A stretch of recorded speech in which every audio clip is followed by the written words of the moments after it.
Growing lavender from cuttings.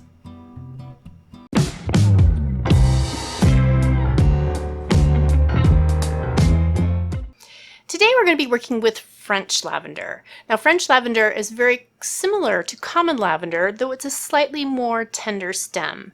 And this means that it's not going to be as frost hardy as common lavender, which is perfect for us since we're in St. Petersburg, Florida. French lavender is an evergreen shrub that grows roughly 3 feet tall, though it can get as high as 6 feet tall in the perfect conditions. It prefers well-draining, slightly on the dry soil and a pH range of 6 to 8.3.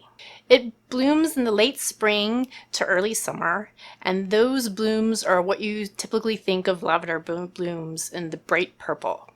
Some other cultivars can come into different shades, such as pink, or even the very rare ones that are white. French lavender is perfect for zones 6 to 10. Now, a reason why you may want to include lavender in your garden is because not only is the scent wonderful for our senses, but it attracts pollinators to your garden, such as butterflies and bees. However, its scent repels things that you don't want in your garden. Animals find the scent abrasive. It warns them and says, "Don't eat me." So deer and rabbits that may want to nibble on your vegetables, if you have a nice border of lavender around your garden area, they'll get a good scent of that and be like, "Nope, not going to eat there," which is perfect for you. They also repel harmful insects, which is a great reason why to use lavender in your garden in companion planting. They're particularly good at repelling things that are going to affect your cabbages. So they're great to grow alongside Brussels sprouts, cabbage, cauliflower, broccoli, and celery. Basil, mint, rosemary, and thyme aid lavender in its own growth. So having a collection of those herbs in your border will repel pests and keep each other happy. Lavender has many uses in the home, from aromatherapy, an insecticide, and has many medicinal properties. Often when I go outside to visit our garden, I'll just pinch a little bit of lavender off and rub the leaves into my arms and around my neck, and that releases the essential oils in the lavender, so the scent of the lavender stays on me, repelling bugs like mosquitoes so that they won't bother me while I'm working in the garden. Lavender can be grown from seed, but one of my favorite ways to grow lavender is from cuttings. To start off, you want a cutting roughly about this size.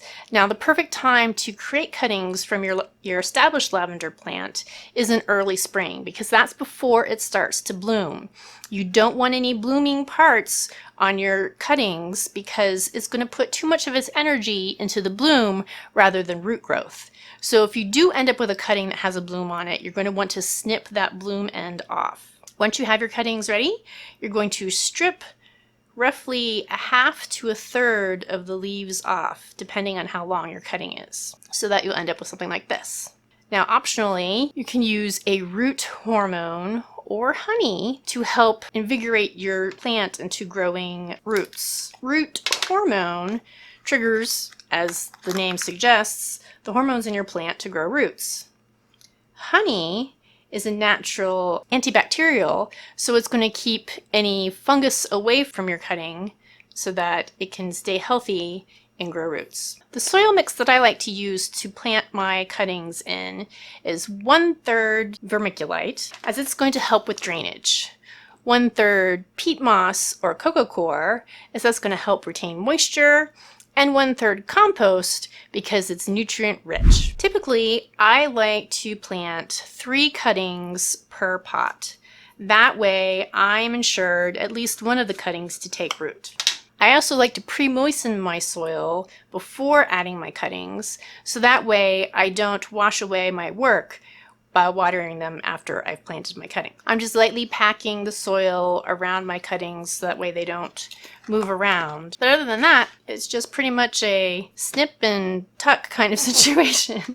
In roughly a month's time, your cuttings should go from this to this.